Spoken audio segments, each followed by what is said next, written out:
Hi, good afternoon. I'm just going to introduce Dr. Suresh Bantwal Baliga. He's from Columbus, Georgia, and he will be talking on type 2 diabetes. This particular presentation will also be recorded and the video will be put on the Konkani Sammelan website so that everybody can access it and even have the information at their fingertips when they need it. So without further ado and wasting time, I'm going to hand it over to Dr. Baliga.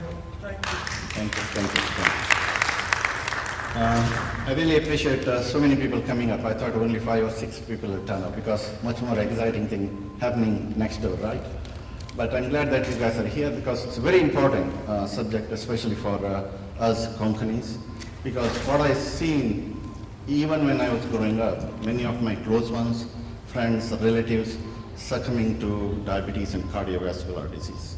So in fact, the title is Amchi Gele. Amchi Gele is Konkanis, and Gele means die, right? So I want to make Amchi Gele Varle, okay? We want to survive for long, okay? So that's why you must wonder, what is that Amchi Gele, Amchi Varle? So we want to survive, right? Diabetes is a very ancient disease. It has been described, if you go back, if you read all the Greek literature and all, it has been described. Even in India, Sushruta, the father of Indian medicine, he also described diabetes. In fact, those days also they had an idea about whether it's a type 1 or type 2. And in Indian language, it's called Madhu Meha, that means sweet urine. In fact, in the old days, these physicians, they used to dip their finger in the urine and taste it. Okay? That was the dedication, right? So nowadays, if we do that, we lose our license. Right, Kamatma? Right? Okay. So the whole thing, before the advent of insulin, people who developed diabetes, they just died, right? They survived for a few months and they died. Then in the University of Toronto in 1922, 1923, they discovered insulin. Banting and Best, those are the guys who discovered insulin. Now, the question is, why did I become an endocrinologist, right? I always wanted to become a cardiologist because all my heroes were cardiologists. So I wanted to go to England, get my membership MRCP, become a cardiologist, then come back to Mangalore and Bantwal. But few things happened. One was my parents, right? My dad was 6 foot, he was big, he was very muscular, but he also had a fairly big sized belly. We didn't know the significance of belly fat at that time. And at the age of 45, he developed his first heart attack. And those days, our understanding about diabetes and heart disease was not that great, especially when it came to diabetes. We did not have any glucometers. Hemoglobin A1C was not heard of at that time. So, but my father did pretty well at the age of 55. He dropped down dead. And what bothered me most was, remember, father figure is the most important person in your life. Mother is also very, very important. And my mom, she used to be a very gung-ho lady, she was very smart, she will run the household, and she will make sure that all of us are taken care of. She had so much of zest in her life. The day my father died, that was sort of the end for her. She became housebound, she would not go out. Even for my own wedding, she did not come because she thought that that was the end of her life. So that's why my mission in life is to make sure that we lost our near and dear ones, but we have got a lot of you. You guys are some of you are my heroes, my elders, my friends, my children. So we want to make sure as a community, we develop healthy lifestyle. But whatever we are doing now is not good. This is my prince, Sujit. The reason I'm showing you because not that he's handsome or he's the most eligible bachelor currently in years, but the thing is, he was a very active child. When he was small, Pratibha will say she was cooking and she said, Sujit, bring me that, Sujit, bring me this. And Sujit is always running outside playing basketball, and he will come rain, he comes runs and picks up the stuff, gives it to mommy, goes back and starts playing again, because playing is very important for him.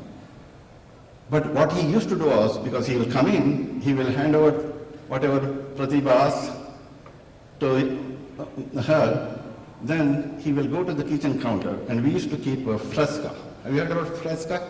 Is it still there? So he will take a swig out of the whole bottle, and he will run away. Then we didn't realize, then one day we went to a water park in Little Rock, Arkansas. And what we saw, because he was running around with half naked, he did not have his t-shirt. And suddenly we saw his belly like this, and we were like, whoa, something's wrong. We never seen such big belly. Then we realized it was the fresca. See, we stopped buying fresca, then his tummy went away.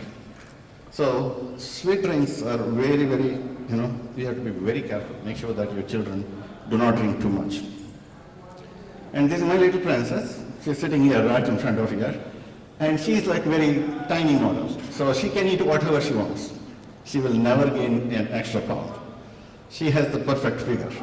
So, that's why, the metabolism is different in our own children. It's not the same thing. Some people are born with slightly different genes. Some people are more prone to develop belly fat. Some people are not. Lucky for her, she's doing fine. Banting and Best, who discovered insulin, and the dog, the legend says that they even experimented on the dog. So, but when Banting and Best, they discovered insulin, they were given Nobel Prize. And what happened was MacLeod, who was the professor, he got the recognition also. So the Nobel Prize was given to MacLeod and Banting, and the Best was not mentioned. So Banting, being the gentleman he is, he actually shared his prize money with his best friend, Dr. Best. Now, pancreas is a very fantastic organ. God created this. It has these cells called beta cells. There are islets or Langerhans, there are beta cells inside. They release insulin. Okay? So you just ate, when the blood sugar goes up, suddenly insulin comes out into the circulation. Then there are alpha cells, which release glucagon. Okay, we are going to talk about glucagon also. So there's a nice interaction between insulin and glucagon, and the body keeps the sugar in the nice normal range until you become a diabetic. All right? Before you become a diabetic, you can eat whatever you want. My mom used to say, "Pattur calories jatam." That means you can eat whatever you want. Still, the sugar is kept in a very nice range. Indian women, they are very, very proud of their diamonds, right? But I tell my patients, for you, your beta cells, they are your diamonds. So you have to keep them very close to your heart. You have to do everything to save those beta cells, because that's where your future lies. So in the old days, hunters and gatherers era, there used to be, there was food at intermittent times, right? Winter time, there's nothing, and they will go inside the cave, huddle, and the body developed a mechanism so that in the times of plenty, all those extra calories, they are converted into fat, right, and stored.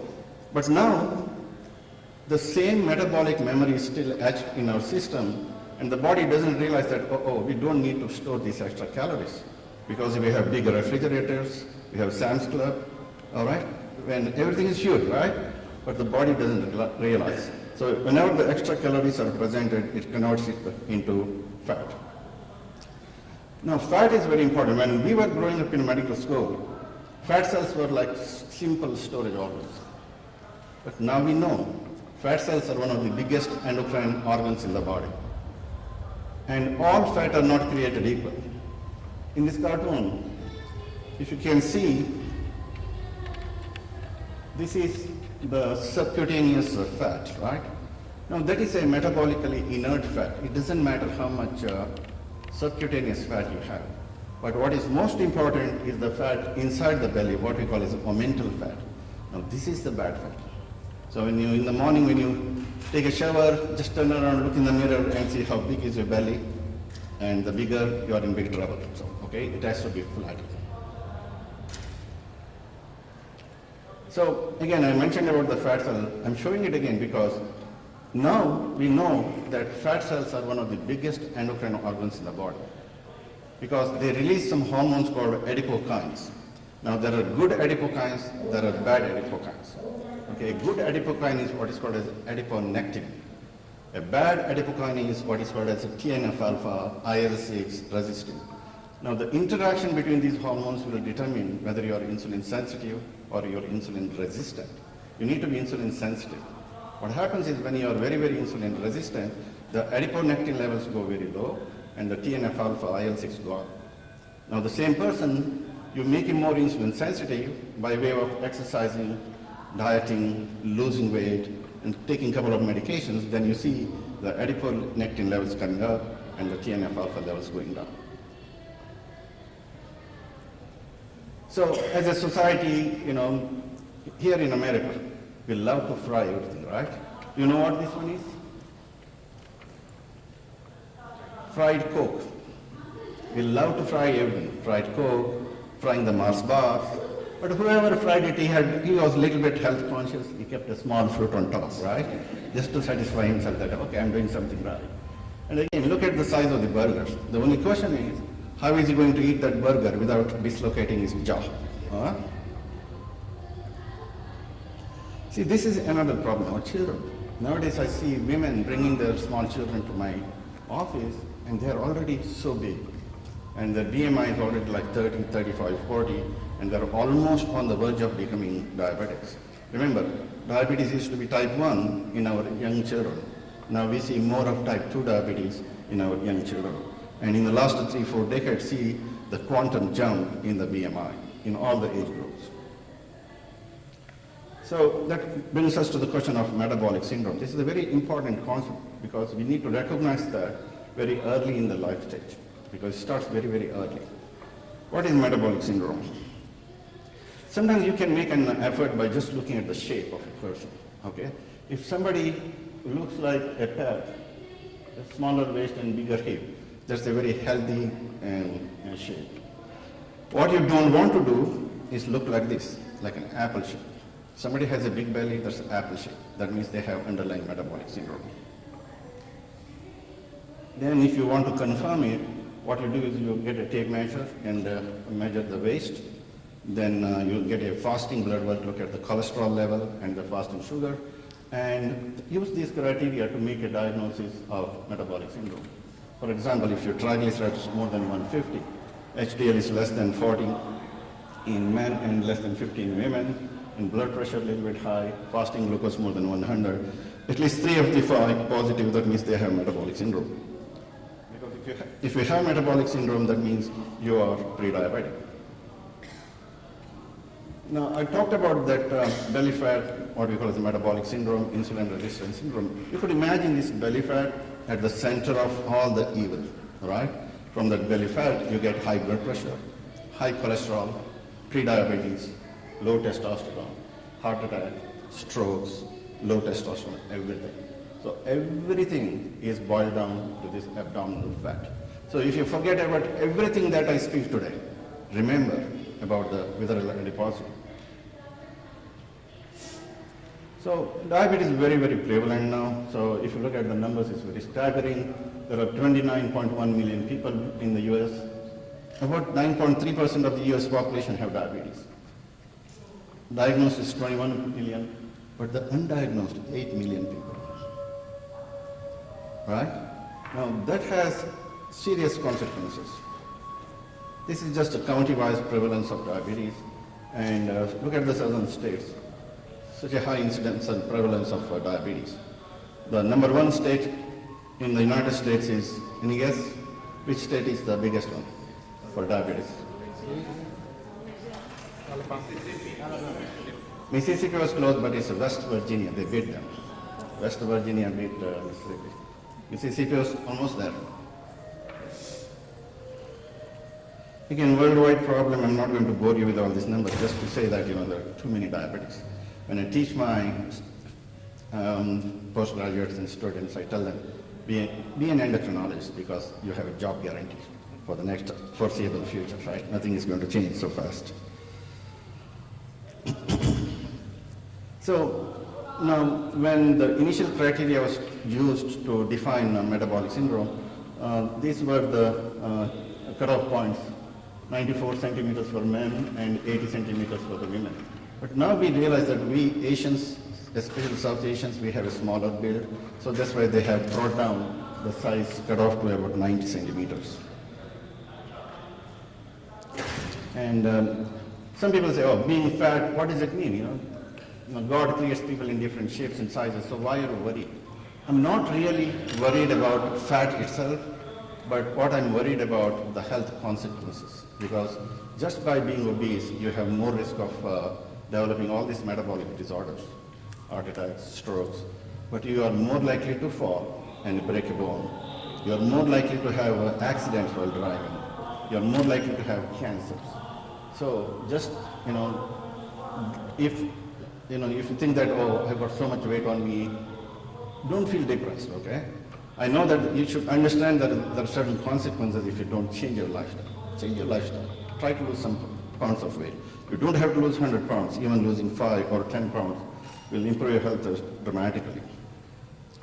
Now, us, South Asians, we are slightly different when it comes to, how we deal with our health consequences.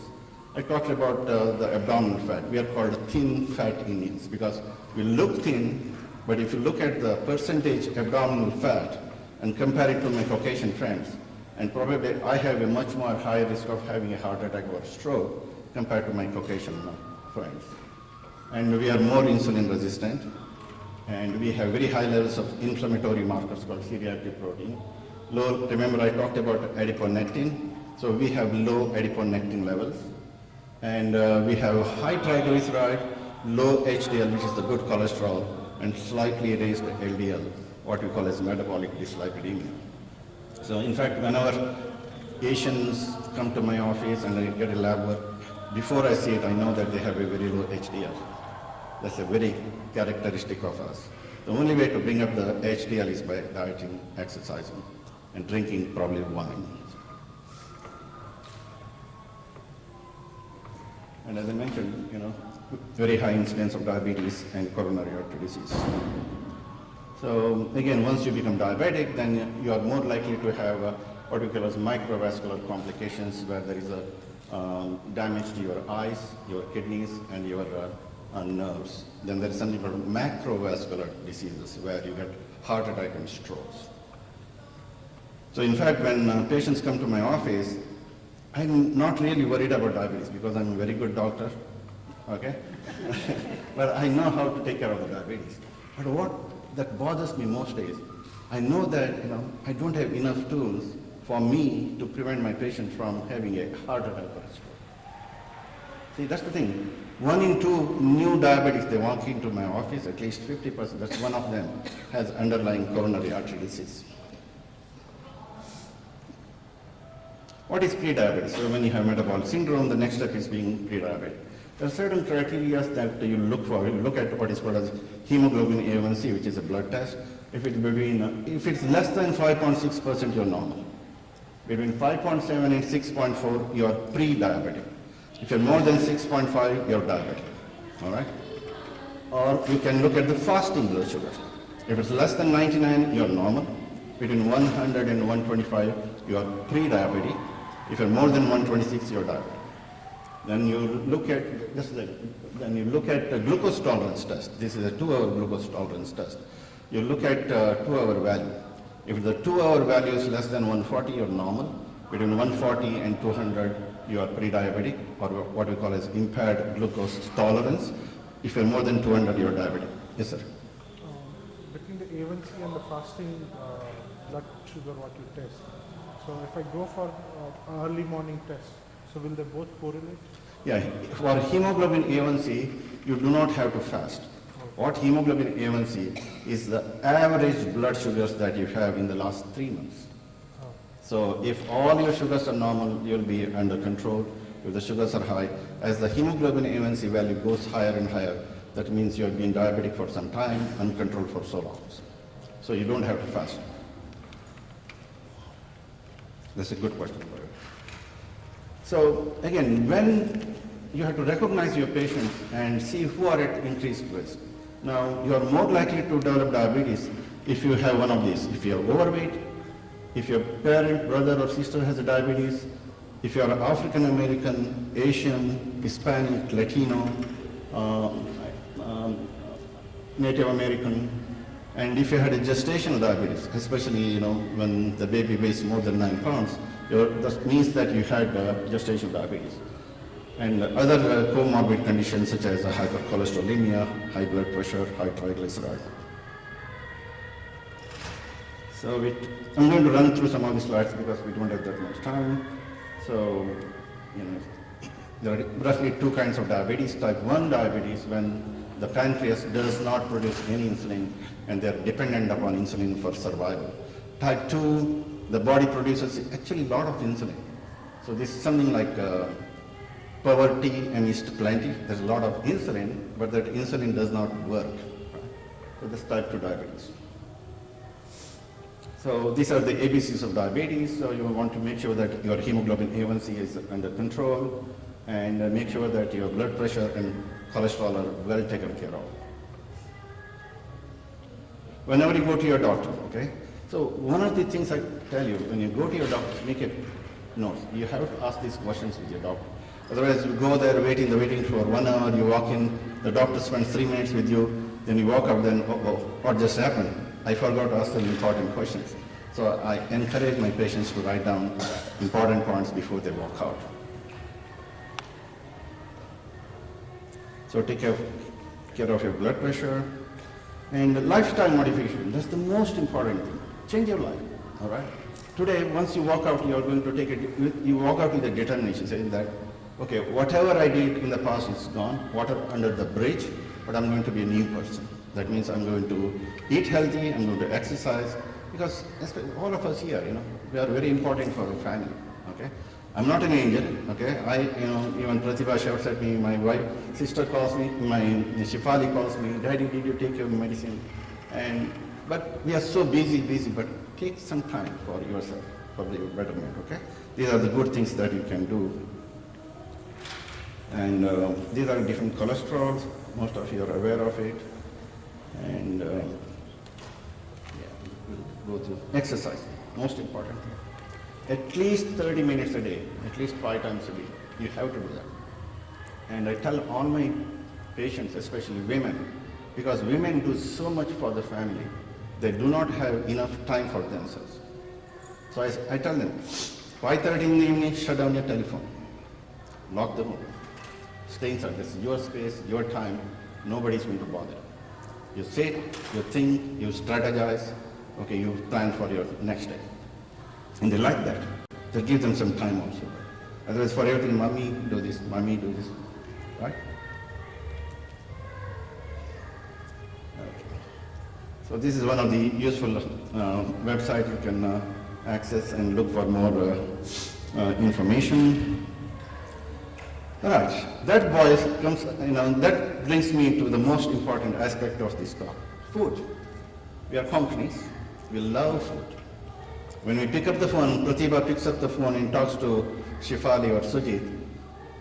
After first sentence saying that I love you, the second sentence, what did you eat today? Invariably, it doesn't matter what did you eat, Gandu. So, this is one of my Facebook posts, I loved eating with jackfruit. So for a while I could not find where I can get a jackfruit. So one day I found it, I was so happy I posted it on my website.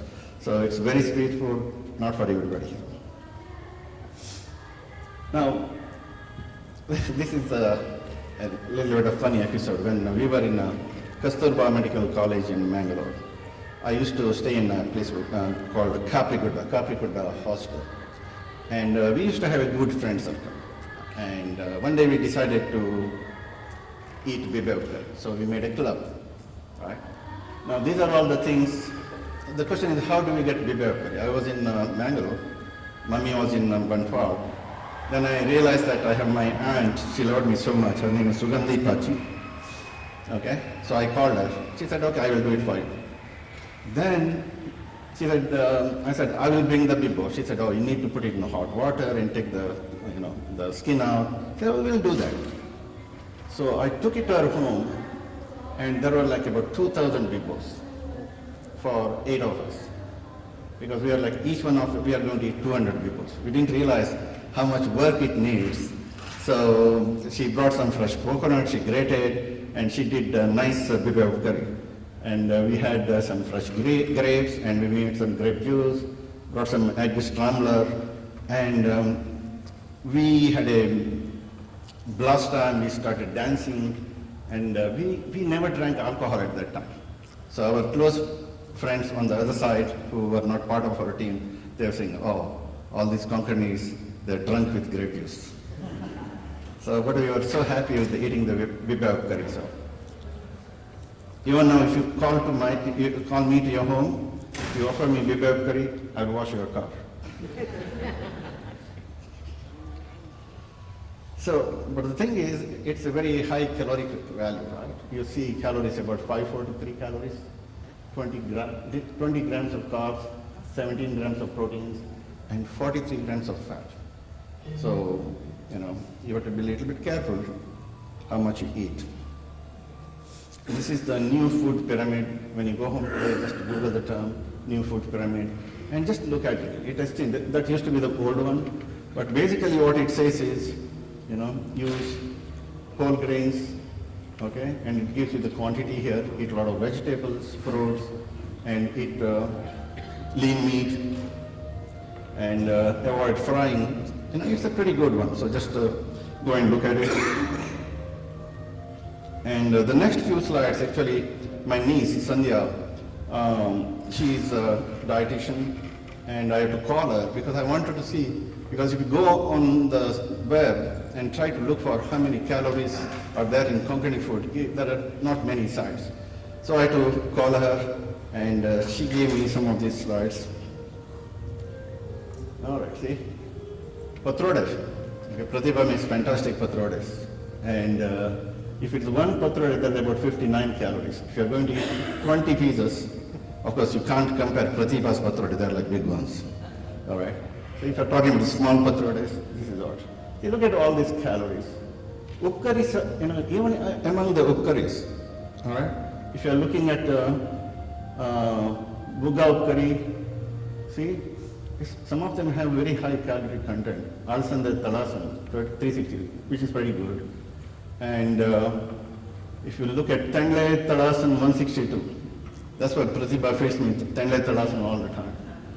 And ladies finger bandi up curry is good. See, that's why you look at all these calories, and when you prepare your meal, make sure that you can eat more of this low calorie food. Is this available online? Is this available online? It's not. I may have to make a copy for you. So some of it may be available, but I'll try to make a copy if you leave your number, address. What's the quantity? Pardon me? Put it in the Facebook? Calories for how much? Oh, per serving, if you're looking at a tawlo, yeah, one serving, yeah. The big download or small download? That's the thing, So most of these are like standard tawlos. The Konkani tawlos are bigger. So be careful, So see, the thing is, these are only just guidelines. They're not the perfect ones. But what I'm trying to say is, think what you're going to eat. All right. If you think that you're going to eat the wrong stuff, eat a little bit smaller portions. That's the way, because I still remember there was a time when one of my patients, I'm going to tell about that. That's a very interesting story. You will realize what I'm going to say after that. So I'm going to make a copy of some of these things. I don't want to spend too much time. Again, see, upma, which is my favorite. A cup of upma is 260. And this kind of vermicelli upma is 130 calories. So there's so much different variations. So I want you to think about it, okay? Then again, especially when you're eating the food, fruits are supposed to be good, right? But not all fruits are good. So some of the fruits like these are the good. Remember that movie? The Good, the Bad and Ugly? How many times you guys have seen? I've seen like 50, 100 times. Still we want to see that. So these are good fruits, okay? And because the calories are only like 11 grams of carbs per cup. So blueberries, strawberries, blackberries, raspberries, grapes, they are pretty good. Oranges and pineapples, you have to be a little bit careful. You don't want to, they're good, but you don't want to eat too many of them because now the grams is like 20 grams of carbs per cup. These are the lemons, mangoes, my all-time favorites. Unfortunately, that's in the bad company, right? The ugly company. I don't like it. I love mangoes. So. Now, if you're going to, because it's too many carbohydrates inside. Why is apple bad? How is apple? No, if you're going to eat the whole apple with the skin, that's bad. If you take the skin out and eat only the inside white portion, then you're in trouble. So, because outer portion has fiber. Fiber delays the absorption of carbohydrates. Processed sugars, that's why I used to put sugar in my coffee. I don't use it anymore. Okay, because why? If I don't add sugar in my cup of coffee, maybe Pratibha's breakfast I can eat a couple of extra portions, see? You always make allowance for something, right? The things that like you most, eat them, and always look for filling your tummy with upkaris, with low calories, because once you're full, you don't want to eat. So that brings me to the question of going to the grocery store. When you go to the grocery store to buy food, eat first and go.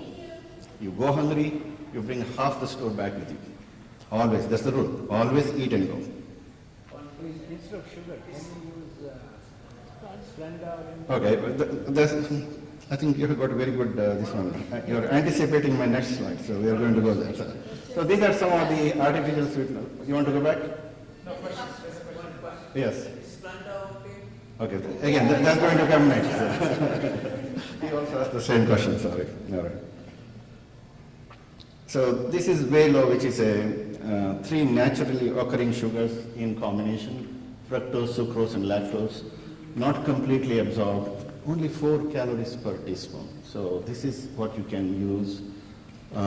Then there is xylitol. May not taste as good as a sugar, but close to, right?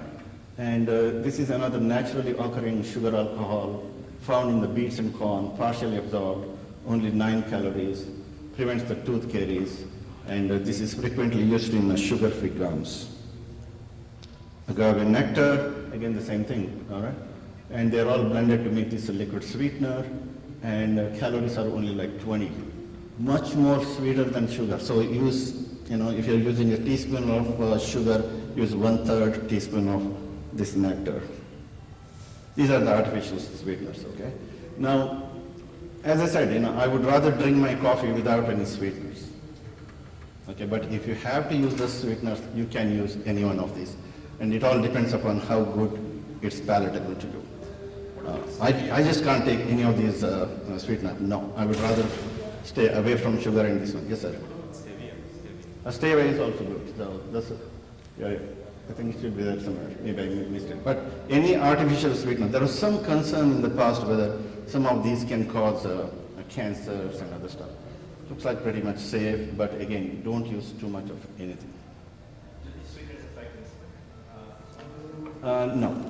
Yeah. So, but there was one study which showed that when you use what are diet drinks, actually patients became more insulin resistant. They ended up eating more. Actually, diet drinks are much worse than actual drinks. So if you want to drink orange juice, what I'll do is fill your cup with ice and sprinkle orange juice on top of that and just sip it. See, most of the time it's all the palate, right? It wants it's craving because it's all up in the brain. Because whenever we think about a food, there is a dopamine surge in the brain. And that has memory actually in the frontal cortex. Okay, when we talk about ghee roast, all right? Preeti mentioned about ghee roast earlier. Then suddenly, I went fast to Mangalore and the memory flashed, right?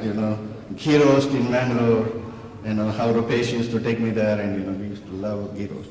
So that's the thing, the dopamine rush, there are reward pathways in the brain and your brain gets used to it. Just like using cocaine or marijuana, Okay, you get used to the food. Food is, we are addicted to food. So, see how difficult it is to fight the system? We are all doomed, right? Okay, this is Ravana, the 10-headed monster. Lord Rama had to kill him, but when he tried to kill him when he tried to take one head off, then it always came back. So to kill him, Lord Rama had to use 10 arrows to take off all the heads at the same time. Then only he died. Why am I talking about that? Because diabetes is just like Ravana. Okay? And I heard this talk by Ralph DiFranzo, he's one of the gurus of diabetes. He gave this talk in one of the diabetes conferences, and he named it Ominous Octet. Very poetic, right? So he described 8 defects that go wrong with diabetes. And I was so mesmerized. And it's true, because these are all things that go wrong. You have problem with insulin secretion in the pancreas. Then you have this fat. When you're insulin resistant, the fat releases the free fatty acid, which goes to the liver, and the liver produces what? It produces sugar, it produces cholesterol. All right? Then you have these kidneys. Kidneys are very important organs in the body. When the blood flows through the kidney, and all the sugar gets filtered in the kidney, and all of it comes back. When you're diabetic, more sugar goes into the kidneys, more sugar comes back into the kidneys, because the whole system is upregulated. So if only we can block that glucose reabsorption into the system, you can drop the sugar, right? Then there is the muscle layer, there is insulin resistance, and I talked about the brain, the dopamine, then the liver. Liver is like a glucose production factory. You're sleeping at night time, and it's active, and it's churning out a lot of sugar. So you go to bed with the blood sugar of like 120, you wake up in the morning, go to the doctor's office, you're like 280. You're like, wow, what happened? So I tell them it's not your fault. Because when you're very, very insulin resistant, early in the morning, even before you wake up, your body produces all these hormones, what we call as gluconeogenic hormones. They raise your sugar. For example, cortisol, glucagon, adrenaline, and growth hormone. So they all raise your sugar. That's called the dawn phenomenon. Then the glucagon. Now, glucagon is very important. When we eat a meal, like you ate your meal, your sugar comes up, suddenly there is an insulin surge, sugar comes down. But at the same time, if you're a normal person without diabetes, when the insulin comes out, the glucagon should get suppressed. But when you're diabetic, glucagon is always high. That's why when you eat a meal, if you check your sugar in 2 hours, instead of being less than 140, which is normal, you'll be like 280, 300. That's called postprandial hyperglycemia. That's bad. That's the reason most of us get a heart attack or a stroke, even before you develop full-blown diabetes. So this is the Rama killing Ravana, using 10 this one, arrows. And once you make the diagnosis of diabetes, then what are the goals for hemoglobin A1C, right? So once you're diagnosed, the hemoglobin A1C, which is average blood sugar in the last 3 months, should be less than 7%. If you're younger, I'll keep you around like 6 or 6.5%. But if the hemoglobin A1C goes to 8 and 9 and 10, that means you're progressively getting worse, all right? Then you have to either change your drug, change your lifestyle, or probably change your doctor, right? So nowadays we can take the question a little bit later. Let me finish because we don't have that much time. How much more time we have right now? We got, okay. When time to start clapping, okay? So the way we treat our diabetics is lifestyle modification, diet and exercise. That's the first step. The second step is add metformin, okay, unless you have some renal issues. Then if you're still not under good control, then you go to the third agent, then the fourth agent. So you keep on adding what you call a stepwise therapy. Ultimately, you may reach where you may need insulin. Gila monster, okay? Now, this is a very interesting story. When I went to Mount Sinai, I met a gentleman by name John M. And I think he's the guy who discovered what you call as GLP-1 molecule. So somebody, one of his friends from Arizona, brought him the saliva of this Gila monster and told him to look at it. He was a bench research scientist, so he started looking at what is inside. So he cleaves out pro-glucagon molecule. Then he's like, oh, very interesting. Then he works more. Then he cleaves out this hormone called GLP-1, glucagon-like polypeptide 1. Then when he injects into the rats, he sees the blood sugar going down. So what this particular hormone does is, let's say when you're eating a meal, so the meal traverses through the stomach, and from the L cells in the intestine, the GLP-1 comes out. Now this GLP-1 goes to the pancreas and releases insulin in response to the meal. So now suddenly you have a glucose release, but this system will work only if the blood sugar is more than 80. If the blood sugar drops below 80, it shuts off its insulin stimulating mechanism. So that's one mechanism. And also, what it does is it stimulates your satiety center so that you start feeling full. So if you start feeling full, what happens? You don't finish the plate. Then the third thing, it suppresses the glucagon also, so that the postprandial rise is blunt. Then it delays the contraction of the stomach so that you feel full also. Those are the four beautiful mechanisms. That's why this class of drugs is one of my favorite class of drugs, because it helps my patients to lose weight. Remember, any therapy that I'm going to use for my patient, it has to show some degree of weight loss. Because when my patients lose weight, they become more insulin sensitive, then things will go in the right direction. If my patient keeps on gaining weight, then I'm in trouble. He's in trouble. So this is what happens when you have GLP-1 coming in. This is, if I give the glucose IV, and this is the insulin response, but if I give the glucose oral, then there is a big jump in insulin release. That's the incretin effect or GLP-1 effect. So these are all injectable drugs at the moment. Victoza is a daily injection of GLP-1. Or if you want a weekly injection, you use Bidorion or a Tansium. And there is another one called Retrolicity. Now, I talked about the kidneys. There is something called SGLT2 receptors. Remember, I mentioned the blood gets filtered through the urinary tubules, and the way the blood sugar comes back into the circulation is through these receptors called SGLT2, right? In diabetes, they are in more numbers, you get more sugar coming in. Now, we have drugs that can block these gates so that the sugar remains in the urine and goes out into the urine, rather than coming back into the circulation. And these are some of those drugs, Jardiance, Foxiga, and Konkani. And medical nutrition therapy, again, remember we talked about the nutrition, very important. You have to work with a dietitian, because it's not one diet that works for all. Everything's different for everybody, okay? You have to, because caloric values are different. If you have a diabetes, you need something different. If you have high blood pressure, you need something else. If you have underlying kidney disease, you need a different kind of diet. So work with your physician and a dietitian. Physical activity, remember I mentioned, more exercise the better, but at least 30 minutes, okay? And always involve your family member in helping you, because time and again I've seen women, they determine our future, okay?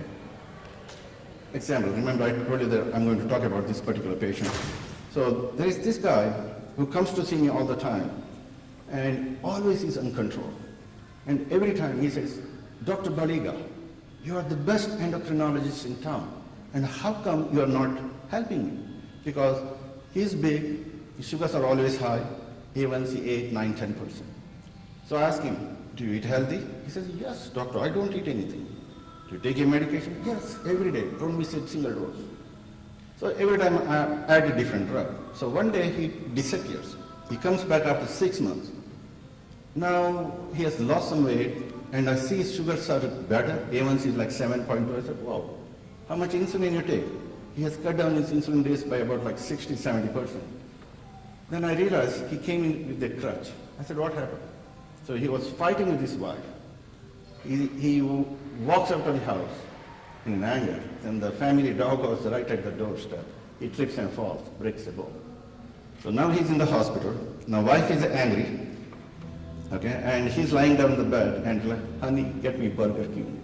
Honey, get me that. She's like, no, nothing for you. So she stops feeding him, and then he was taken to the rehab, and you all know what the rehab food like. So he lost like 60 pounds. Now his diabetes is almost cured. And wife also, then it turns out, because every time he will send his wife, honey, get me that, honey, get me this. He said, Doc, I was telling lies to you.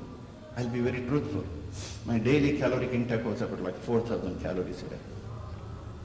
See, that's why I'm very deferential to my wife, you know. I take good care of her. When she says, honey, get me something, boom, I'm done. So I always keep an, you know, sometimes, you know, if she's very angry at me, I get her nice portraits. So, you know, so that portrait will get me in a year, probably, you know. So, again, the high blood sugar is always dangerous. When you have a hemoglobin A1C going up, fasting plasma glucose going up, then there is a price to pay, more risk of heart attack and strokes. Now, it's all question about technology, all right? Most of us here, we use technology in one form or another. Use these apps that will tell you what calories you have to eat, how many calories, how many calories you spend a day. You can use Fitbit. And when you're diabetic, we give you all these glucometers. Use one that works best for you. And this is the future. People hate doing the finger sticks, right? So if only there is a non-invasive way of measuring your sugar, people will be very happy. In fact, the only battle that I have with my patients is because I insist that they bring their glucometer so that I know whether they're checking or not. And sometimes they forget. I said, why did you forget? Doc, it was in my hand. I kept it on the table. And when it's getting late, came to the car, then I realized it's too late to go back. So, but now we know how to look at those things. But in future, the Google is working on these lenses. Okay, you put the lens in the eyes, and it will measure your sugar, and on your iPhone you can see what's your sugar, okay? So that's the future. Until that time, unfortunately, you have to do the old way, hard way. And when the patients bring their logbook, they can record 1, 2, 3 readings a day, but it doesn't tell all the stories, right? Because we know to know what are your sugars when you're asleep, what are your sugars when you are eating, 2 hours after eating, okay? When you take a medication and you exercise. But the traditional way of checking the blood sugar really doesn't work. So what we do is we do what is called as continuous glucose monitoring. So that means you stick that in underneath your belly, and it measures your sugar throughout the day and night, even when you're asleep. That's called a continuous glucose monitor. This is the iPro from Medtronic. And when the patients bring it back, these are the professional ones, we loan it to them, they bring it back. When we download, this is the continuous tracing result. For example, this is the same patient. You see the sugars are very low. This is the normal, 70 to 140. So this was low, this was low, this was low. And these red points where he checked his sugar. See, everything looked good, right, according to him. But see how many things were going bad, so many lows. See how high the sugars went up after his breakfast. So his problem was eating too much for the breakfast. And now we go a step further. There's something called Dexcom, continuous glucose monitoring system, and it beams Bluetooth technology to your iPhone. You can see the sugar in actual time, and this is the continuous tracing you see over a period of several hours. And you can add alarms so that it will beep you if the blood sugar drops below 70 or if it goes more than 200. So you can set the timings and the measures. It's the latest Dexcom G5. It's a cloud-based, so patient wears it. Let's say a small child has diabetes, goes to school, mom is worried, right? So now mom need not worry because in her iPhone, she can see what's the kid doing, what's the blood sugar. If the blood sugar drops, she can always call the school nurse and alert her. Now we have insulin pumps. Those type 2s mostly you can control with the medications, oral medications, but sometimes they need insulin, sometimes they have to go on insulin pump. Type 1s, actually they are also very good candidate for insulin pumps. And when the insulin pumps started in the 1970s, see how big they were, right? And now technology has advanced so much. The pumps are smaller. This is from Roche. You have the insulin pump with insulin inside. There is a tubing which goes inside, and you control the parameters using the handheld device. This is another one called Animas Vibe. This works, this is a pump plus a sensor on the other side. They talk to each other, all right? So that's an advance, because this is called what you call an open loop system. What we are trying to get is what is a closed loop. That means the machines do everything. Okay, when the closed loop comes, the patient need not check his sugar at all, because on one end, the system will be testing your sugar. On the other hand, it's giving you insulin and controlling your sugar, just like your pancreas does.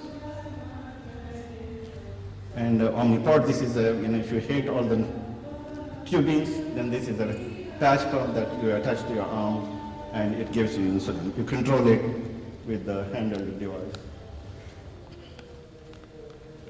And this is a step closer to the closed loop pump. So basically what it is, there is a sensor on one end, insulin pump on the other end, and they talk to each other.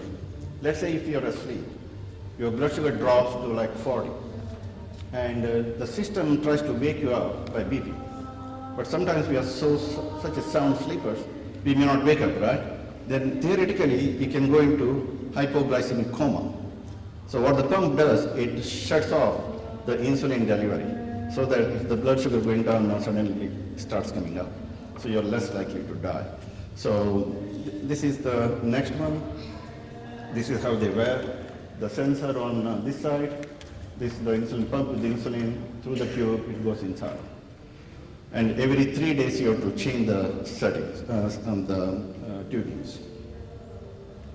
And this is another Animas Vibe pump. Now this is the future. So in Boston University, they are working on this artificial pancreas. So it has insulin, it has glucagon. So if the blood sugar goes up, it gives you insulin. If the blood sugar drops below normal, it gives you glucagon to bring up your sugar. And in the center, there is an iPhone. So there are algorithms built in, so that the sensor talks to all these things, so it works very nicely. So recently what they did, there were like 20 patients in the research arm. So they were all taken to the city center in Boston. They were given loads of money. They said, okay, go and enjoy your life. Eat, drink, whatever you want. Do not even bother checking your sugar. They were wearing this artificial pancreas. They came back after 2-3 days. When they downloaded the data, 80% of the time, the sugars were in the normal range. How beautiful it is. So that means that closed loop system, which initially I thought 5 years ago, I thought it's not going to be here during my lifetime, but it's going to be here in the next 5-10 years. So I tell all my patients, especially type 1s, take good care of yourself. Save your eyes, save your heart, save your kidneys, save your legs. Because ultimately, when the technology comes and if you lost vital organs, it's of no use to you, right? So now, see, always give hope to your patients, because sometimes they think that, oh, my doctor has put me on insulin, this is my end. I'm going to die. No, the doctor has put you on insulin with a purpose, because he wants to save your life, right? So this is the future product. And prevention, again, very important. As they say, an ounce of prevention better than a pound of cure. There was a study called Diabetes Prevention Program. Remember, we talked about metabolic syndrome. We talked about pre-diabetes. The question is, how do I prevent this person from becoming a diabetic? That's the most important thing, right? So you need to turn the clock back so that they become normal. So these pre-diabetics, when they were made to exercise, they were given metformin. And when they looked at the result after 7-8 years, and it was a tremendous result. Like, people who changed their lifestyle, who exercised, lost weight, their chances of developing diabetes came down by an amazing amount, like 58% of the time. they did not become diabetic. They went back to being normal. And if you use metformin, and your chances of developing diabetes came down by about 31%. Now, this is the Indian mythology. You know, remember Kumbhakarna? Okay? So Kumbhakarna was one of my favorite characters, right? So if you look at this one, this is the Ravana sitting here with his 10 heads. And he's in trouble because Rama is gaining in the war. He sends out for Kumbhakarna. Kumbhakarna used to sleep for 6 months, right? And to wake him up, he wouldn't wake up. There are no alarm clocks. You know what was the alarm clock for him? They used to cook food for him. And the aroma of the food, suddenly he wakes up. Then he says, okay, your brother needs you. So he comes in. Look at Kumbhakarna. He's so big. And look at his skin color. He's much darker, right? He's much whiter, right? And look at the belly. He had a big belly. Now, being an endocrinologist, like, so obviously he had some endocrine problem, all right? So we can explain everything by endocrinology. Now, one thing is sure, he had metabolic syndrome. When you have metabolic syndrome, you develop what is called as acanthosis nigricans. So actually you see that around the neck becomes much darker skin, okay? So he had extreme case of acanthosis.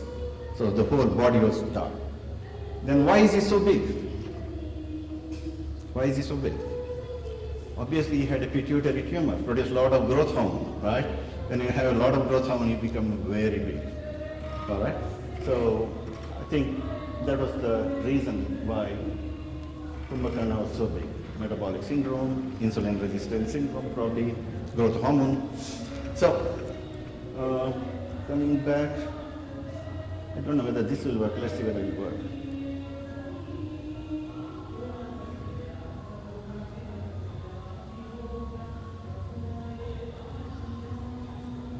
How does it work? That was a beautiful song I wanted you to hear. It's about Konkani girls singing about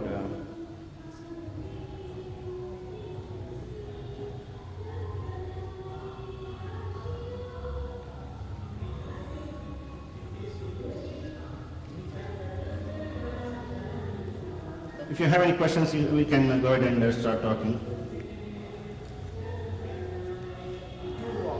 Questions? Yes, sir. People who take metformin, Right. do they have different measurements for sugar? Okay, so basically with metformin, what we do is you start with the 500 milligram once a day because it causes a lot of GI upset. So you give it after a meal, 1 tablet a day for the first 1 week. Then if they tolerate, they go to 2 tablets a day.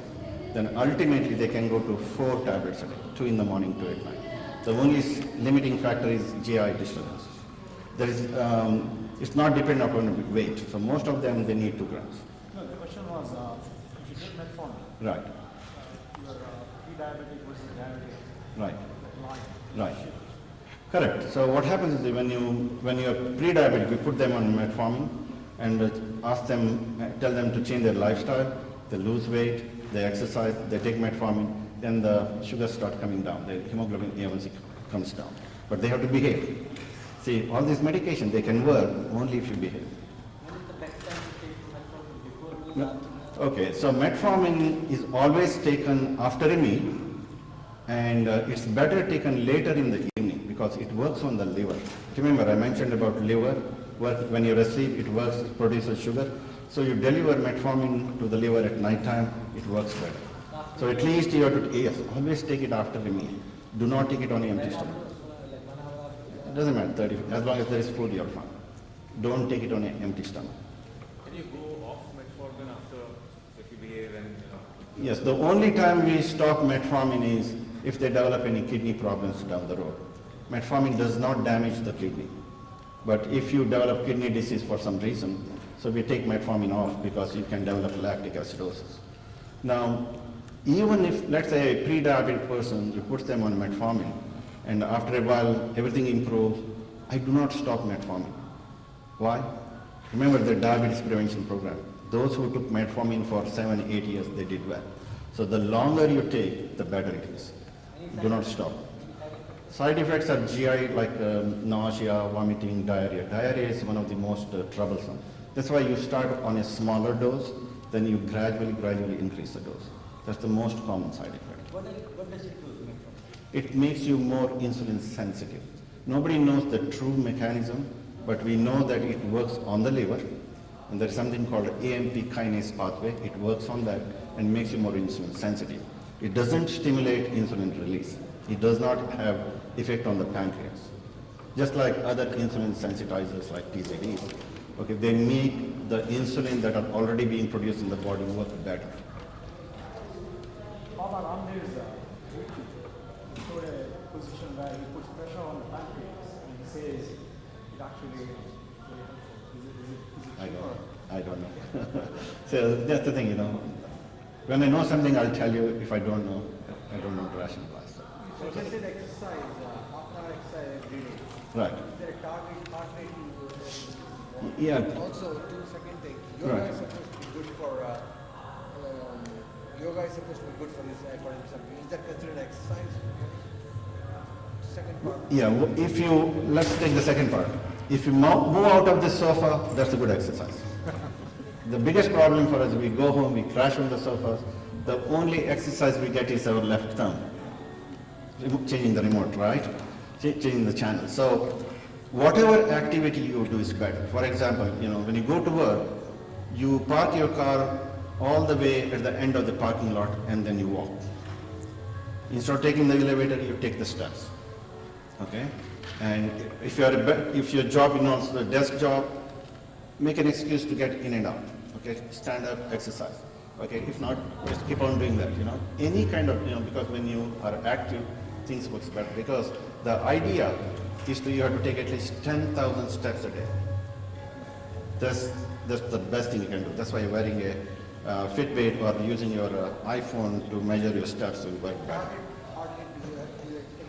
You may want to talk to your doctors. You know, I don't know your health history. You know, if you have a cardiac disease, if you had a heart attack in the past, and what medications you're on. For example, if you are taking beta blockers, your heart rate is low. So let's say you're taking beta blocker, you're like 60. Now, if I say your heart rate is your target heart rate is 120, you may do undue exercise to bring your level that high. Then you may end up with a problem. But you know, 100, 120, you know, don't go more than 150, 160 at your age. I'll be a little bit careful. I have a question. When will the endocrinologist switch from controlling diabetic pills to insulin? Okay. Everything, the question was, when do you change from pill to the insulin or injectable one?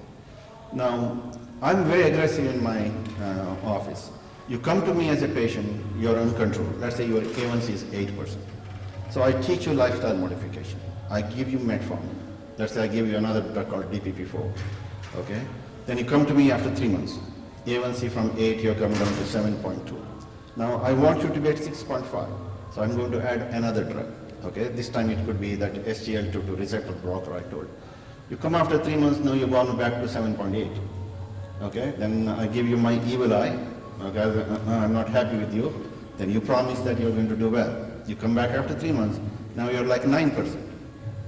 And now I trust you because I know you're a good man. You're going to keep your word. You've done everything. Your wife has fed you right. But your A1C is 9%. What does it tell you? That means your pancreas is progressively failing. So time to go to the next step. That means it's the injectable. Now when you go to the injectable, either we go to these once weekly injections, the GLP-1 analog, or we go with a nighttime basal insulin, like 1 shot of insulin at nighttime. Okay, that's easy to do. Then if you progressively fail, for example, sometimes your pancreas runs out of the steam. So from a type 2, all your beta cells are gone, now you're type 1. What do? When you're type 1 and there are no insulin, oral medications are not going to help. Then you're dependent upon insulin. So that's the time you take a basal insulin at nighttime. Okay, then you take insulin with each meal, for breakfast, for lunch, and for dinner. So see how it progressively goes. Then one day you come to tell me, oh, and I'm tired of injecting 4 or 5 times a day, help me. Then I put you on the pump. Insulin pump. Okay, with the insulin pump, you know, there's a tube which goes in, stays in for 3 days, and all you do is punch the numbers. Okay? Yes, sir. So you're talking about HDL. What's your thought in terms of fish versus krill? Right. So the fish oil is supposed to bring up your HDL, but the fish oil does mostly bring down your triglyceride. It can bring up your HDL by certain percentage points. But the question is what kind of fish oil that you are going to use. Because the commercially available purified fish oil, they all have impurities inside, PCBs and mercuries and a couple of other stuff, saturated fat. So they're not really purely good ones. Okay, sometimes you take it for cost factor. But what I recommend is a highly purified, FDA approved, there are two drugs. One is Vasipa, another is Lovesa. They're like 100% pure EPA or DHA. So I recommend those better than krill oil because I don't know who manufactured them, who put them in the capsule. And potency wise also, if you say 4 capsules of Vasipa or Lovesa will be equivalent to 12 to 40 of these other over-the-counter pills. So be careful. Because remember, the fish is good, but fish has impurity. Even some of the like farm-raised fish, they have a lot of mercury in them. Okay, you have to put PCBs in them. So especially if you're going to feed young children, especially girls, do not feed this kind of fish because it has issues with the fertility down the road. So I would be careful. Yes, sir. Recently they have said they've trying low carb or no carb diet, Right. which decreases the insulin resistance and also brings down the A1C. Right. So the question is low carb diet. See, we know that when you eat too many carbohydrates, you become more insulin resistant, you become much more fat, and it's difficult to control your diabetes. So the advent of low carb sounds very good, right? I recommend low carb diet, but not very low carb diet because the brain, it needs carbohydrates. Okay? If you deny carbohydrates, what happens? Only you need energy from somewhere. Where do you get that energy from? That energy comes from the fat. So you burn the fat, then you develop ketone bodies. So your breath will smell and ketones in the body is not that good.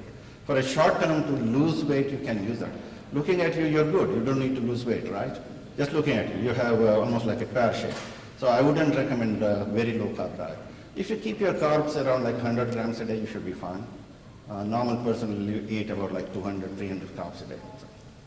Okay, thank you, Dr. Baliga. Okay, so I'll be hanging around now, because there's next thing going on. But thank you very much for coming out.